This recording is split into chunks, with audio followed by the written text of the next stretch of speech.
Hello, gamers of the Gimport.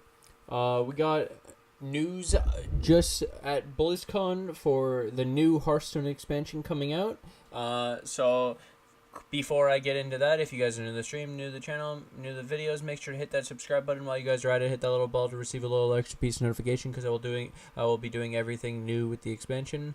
So they announced the new 135 card expansion launching December 4th. So in basically a month, it's going to be Rastakhan's Rumble, the new Hearthstone expansion. So to start out the review of the set and the new cards that they revealed, you need to understand the new mechanics coming in this expansion. Overkill is a new keyword. If you deal more damage than you need to kill a minion, you get a bonus. And so an example of an overkill is this sul'thraze. Bet I said it wrong. 6 mana 4/4 weapon for warrior. Overkill, you may attack again. So if the minion you attack has 3 or less health, then this will be able to attack again. And there's one more that I think I saw. Overkill. Deal 3 damage. Baited arrow. Overkill. Summon a 5/5 dinosaur. They're pretty cool. The overkill mechanic is really cool, I think. Spirits are a type of minion that each class has. They get to stay stealthed for 1 turn. The example is here. 4 mana 0/3. Stealth for 1 turn. Your minions, battlecries, and combos trigger twice. Really powerful effects. Anyways, let's get into this card review. So we have 4, 8, 12, 16 of the 135 cards already revealed. That's insane. This is like the most cards we've had revealed this early into the revealing of a new expansion. Anyways, let's start off left to right, top to bottom. We have Shirvallah the Tiger, a 25 mana minion legendary for Paladin. It's Divine Shield, Rush, Lifesteal, 7/5. Cost 1 less for each mana you spent on spells. So people's general consensus is Paladin better get some high mana cost spells to reduce the cost of this card, because currently, at best, the most you can run is potentially Spike Ridge Steeds and the other 6 mana card in even Paladin. It's the Avenging Wrath or whatever that deals 8 damage randomly spread across enemy stuff. And so, like, let's say you're playing 2 copies of Spike Ridge and you play all 3. You've played 18 mana worth of spells, and you've gotten this down to 7. I think this card is insane. I think the card, if it can get down to 6 mana, is insane. I think the card 6 or less is insane. It's going to be decided based on what spells you are able to run. So the common spells that you can see in Paladin are usually Equality, Consecration, Blessing of Kings, Spike Ridge Steed, stuff like that, right? And so maybe Divine Favor. It doesn't really fit though. There might be a new spell buff Paladin. We'll venture more into that, but I think this card has the potential to be really good, and I'm going to rate it a 4 or 5 star deck defining card. Seems really good. It reminds me of Ziliax, but instead of a 3/2 body, it's a 7/5. It also doesn't have taunt, but the bodies, what a minion that is. sul'thraze, said it wrong probably. 6 mana 4/4 overkill, you may attack again. So just beyond looking at the effect, it's a 6 mana 4/4 weapon. In warrior, common weapons to compare this to is Fiery War Axe is a 3 mana 3/2 weapon now. You have Blood Razor. Blood Razor has its own unique value. Not really going to fit in the same counter as this card. And there's Arcanite Reaper. So Arcanite Reaper's a 5/2. So this is effectively 16 damage over 4 turns for 6 mana. That's a lot of damage. Whereas Arcanite Reaper is 10 for 5. So it's 2 times damage on mana cost. This is more than 2 times damage of mana cost, and then it still has the effect Overkill. You may attack again. I think this card's really good, and we'll see play. Sharkfin fan, just like the numbers. The numbers make sense. If you're going to get these swings off of the weapon, it's really good. Doesn't fit an Odd Warrior, though, so not sure which deck it goes in, but I think it's good, and I think it'll see play. 2 mana, 2/2, Sharkfin fan. After your hero attacks, summon a 1/1 pirate. It's a pirate itself. Pirate synergies. After your hero attacks, summon a 1/1 pirate. Could be seen in the new rogue deck. You'll see more about this. Spirit of the Shark, because I think there's potentially a rogue pirate deck that comes out, or like that's going to be pushed pretty heavily. Pirate theme without patches. Patches the pirate. All right. 4 mana, Spirit of the Shark. Stealth for 1 turn. Your minions, battle cries, and combos trigger twice. So effectively, you play this and you don't have it die. Let's say you play this turn 4, right? So it gets stealth. It's alive. Your opponent needs a board clear to kill it, otherwise it can't die. And next turn, you'll have 5 mana. So if you played this on curve, you didn't have anything on turn 4, but then your turn 5 is double battle cries and combos. I think it's an insane card in specifically a battle cry combo deck, and I really like this card, and I think it can see play. If the upswing of the double battle cries and combos makes up for no 4-drop, and then this is a must-kill card. I think it can be good, depending. We haven't really seen this kind of effect, and with stealth, it's really powerful. Then we have a new... Spirit card. Spirits are going to be really cool in this expansion. So, Warlock got a Spirit, 2 mana... Oh yeah, by the way, Rogue is the highest cost Spirit out of any of them, so none of them will cost more than 4, and they're all cool combos. 2 mana... Warlock, Spirit of the Bat. Stealth for 1 turn, they're all like that. After a friendly minion dies, give a minion in your hand +1/+1. So, best case scenario, you have a board of shit, you play this, you trade your shit, and then you get buffs, and the buffs go on to specifically doubling Imp, Serenite Chain Gang, hir'eek the Bat. Really, really, really, really powerful card. Spirit of the Bat is insane. hir'eek the Bat. This is where it gets really dumb. 8 mana, 1/1. So effectively, normally, this battle cry is fill your board with copies of this minion. So it'd be an 8 mana, 7/7 of 1/1 beast legendaries. Where this card becomes insane is when you apply buffs to your hand, such as the 1 mana buff 2/2 to minion in your hand farthest to the left. I don't remember what it's called. Or Spirit of the Bat, and maybe a few more buff hand cards. We'll see what happens, but that card is insane.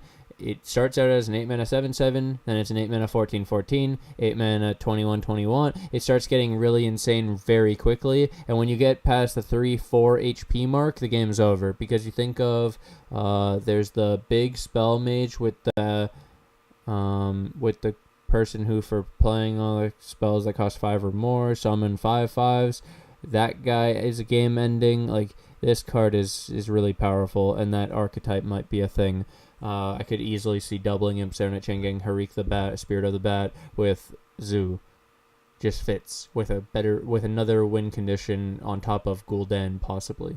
Destroy 3. So this card is interesting. This is Surrender to Madness, 3 mana priest spell. This one's very interesting because it isn't clear cut. It doesn't actually make sense. Destroy 3 of your mana crystals. Give all minions in your deck +2/+2. So effectively, you play this. So the interesting thing about this card is I was thinking of a situation where you coin this on 2. And then you've only deleted 2 mana crystals, and it's not that bad. And the benefit is 2 Keleseth buffs on your deck. And if your deck is built around getting buffed because you're running 2 Surrender of Madness, and then you could potentially either run Keleseth with no 2-drops, or you can also run the Shadow Visions to get Surrender to Madness more consistently on 3. But then it's how does the rest of your deck make up for the doing nothing on turn 3, and then also only having 1 mana on turn 4? Like, the upside has to be so big. So you need minions that really benefit off of buffs. 1-drops that are very powerful with buffs. Divine Shield 1/1 that turns into a 3/3 or a 5/5 Divine Shield for 1 mana. You need draw to circumvent the low-cost stuff you're playing in your deck. And yeah, so it's very interesting. It's its own archetype on its own. A Zoo Priest. Very cool card. Immortal Prelate. 2 mana 1/3. This card is meta-defining for Paladin. Game-breaking. 2 mana 1/3. Basically says you can't fatigue anymore. So Immortal Prelate, there's a reason it's immortal. Death Rattle. Shuffle this into your deck. Wow, that's already good on its own, isn't it? It keeps any enchantments. Okay, so we've just gotten something shoved down our throats. We now must play... Well, there's going to be this deck that does exist 100% of the time now. We're going to have buff Paladin with the quest, with buffs, with this card, with, is it Lyra? What the hell is that stupid card? It's the stupid 7 mana 1/1 that repeats all buffs you've played on this card. It's crazy. So that's gonna see play 100%. Don't know how good the deck's gonna be, but it's gonna see play. 100% guaranteed. Now we continue. Void Contract. Destroy half of each player's deck. 8 mana. Without any more help, this card is garbage. Like, it needs more support. We'll see. It has very, very high potential, but currently doesn't do anything. Savage Striker. 2 mana, 2/3. That's good stat line. Deal damage to an enemy minion equal to your hero's attack. So, if you hero power with this, you deal 1, and then you have your hero power. So you have a deal 2 hero power, and you played a 2/3 on 2, but then you had the hero power, so it's really 4 mana. There's like no real good synergies for giving your hero attacking Druid that are actually good cards. So unless another card is printed requiring attack of your hero, or something that is just good that buffs the attack of your hero, this card probably won't see play. Because currently we have like all the forms of Druid that are good right now, and this doesn't fit in them. Okay. Springpaw, 1 mana 1/1 rush for Hunter. It's a beast. Battlecry, add a 1/1 Lynx with rush to your hand. So how good is a 1/1 with rush? That's a beast. That adds another 1/1 to your hand with rush. That's a beast. Pretty good. It's really good for the quest for Hunter. We'll see where this fits in, but it sounds great for the aggressive Hunter and or the quest variant. Because this alone with 2 of them is 4 beasts, 4 1-drops for the quest. Baited Arrow, 5 mana Overkill card. So this is one of the Overkill cards we saw. 5 mana Baited Arrow. Spell for Hunter. Deal 3 damage. Overkill. Summon a 5/5 Devilsaur. So if this deals 1 or 2 damage to kill something, it summons a 5/5 Devilsaur. You have to compare this to, like, okay, so for 5 mana, would you deal 1 damage and summon a 5/5? So let's say it's an Elven Archer, but a 5/5 version of it. 5 mana, 5/5, deal 1. Is that good? Maybe.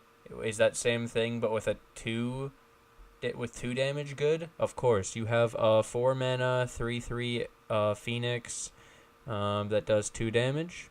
So just the 2 damage alone makes it a 4 mana, 3/3. This being a deal 2, 5/5. For 5 is really good. Really, really, really good. And at worst case scenario, you can just use this to deal 3 damage. Has some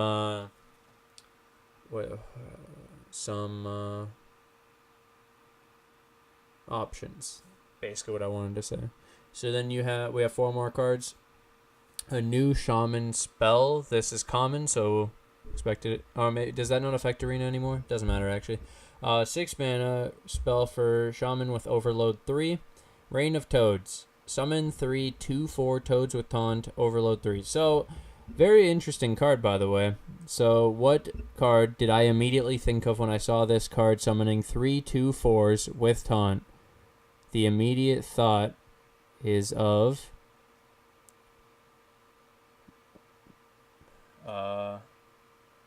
what the heck is it called? Wait. I will remember. A Phantom Militia. So, in a previous expansion, this card called Phantom Militia came out. It was a 3-mana 2/4 taunt that had Echo. So, everyone said, oh, this card isn't that good. Why would you want to play it 3-mana 2/4 taunt or a 6-mana 2/4 taunts, and why would you want a 9-mana 3/4 taunts? It's because people underestimate taunt. Taunt is very good. Taunt is cheat. Is this card well valued? Well, it's about the value of Phantom Militia, but the difference is you are front loading the taunts, so you get to pull out the 3/4 toads with taunt for only 6 mana instead of having to wait till turn 9 and then doing 3 echoes of Phantom Militia. Where does this fit in? Potentially into an Overload Shaman deck that might come back into the game, because we haven't seen Overload Shaman work for a long time. They've pushed a bunch of shit at it, but it just hasn't worked. Does this make the cut? Is this a new way of playing? Is it going to be a new way of playing Shaman with more taunts and trying to get a bigger board that isn't just 1/1s and then you bloodlust people? Who knows? Do I think this is better than the current, what's it called? It's the 3-mana Overload 2, summons 2/3 taunts, that isn't played at all anymore, but used to be played when Tunnel Trog was a card? Yeah. Do I think that's better? This is better than that? 100%. This card's great. I think it can see play in general decks, because it's just good. Tempo. Overload XD. Okay, Pyro and 4 health is a really good health stat. Okay, so Pyromaniac. It's a 3-mana 3/4 mage minion for mage. This card's broken. So it's just a 3-mana 3/4, and then its hero power is whenever your hero power kills a minion, draw a card. Wait, so you're telling me that it's just good? This card's just good. Worst case scenario, the card is just a spider tank.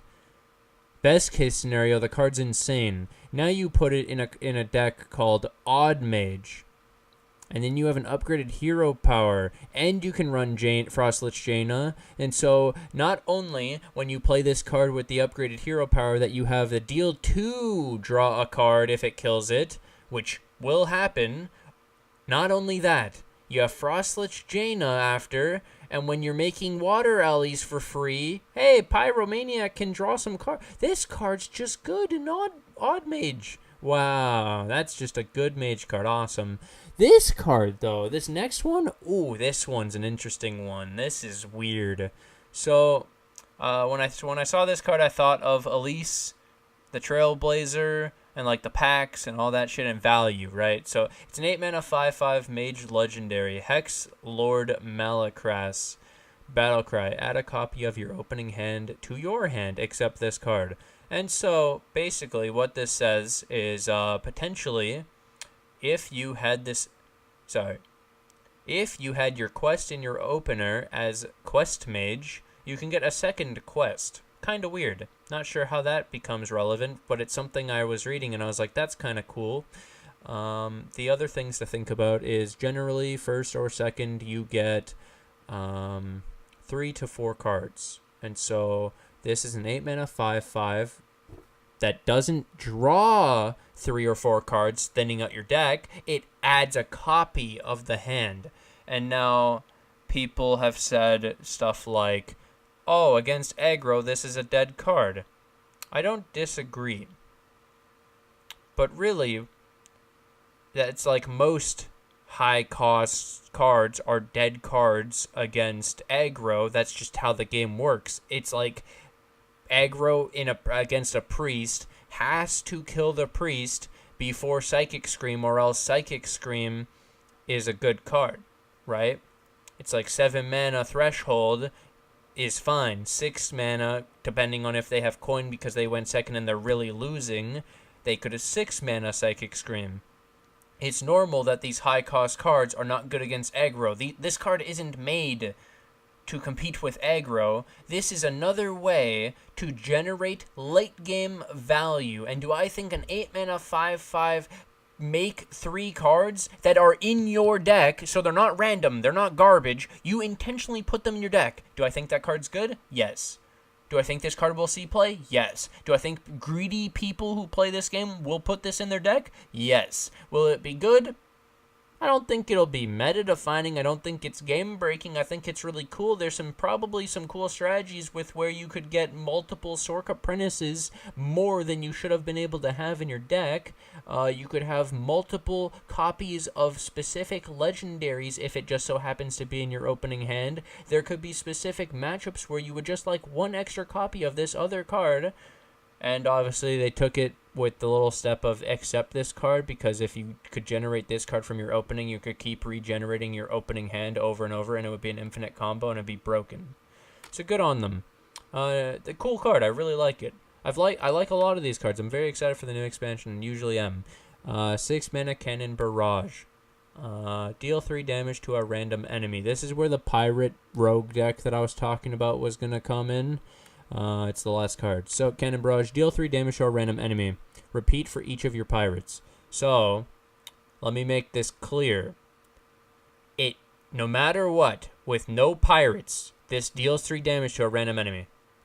And then you have to think, okay, so, worst case scenario, they have no minions.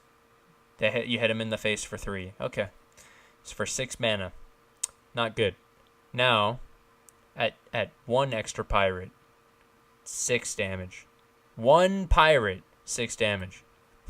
There's some low-cost pirates coming out, isn't there? Wow. Sharkfin fan. Just for having a weapon. If you have a weapon and you played this guy, you'll make 2 pirates.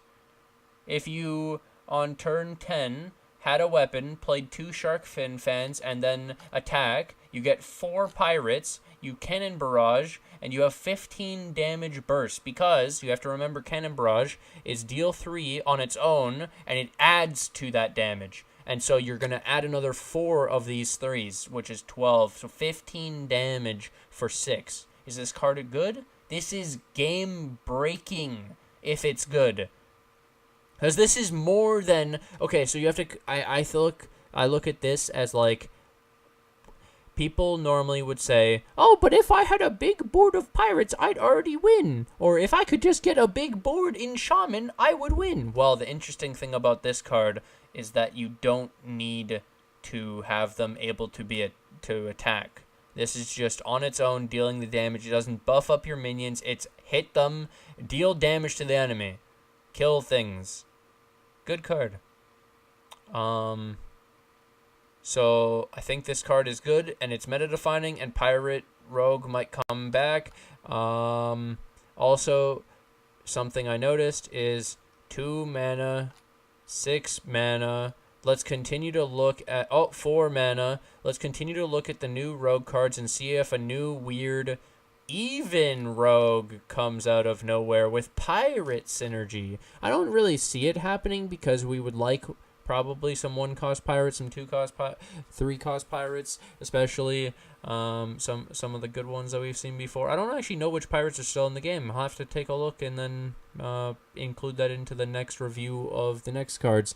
But I'm very excited to see the new cards and review them for you guys. If you guys didn't know, though, there are freebies. You're going to get a free legendary Loa class card, 2 spirits for your class, and 6 card packs.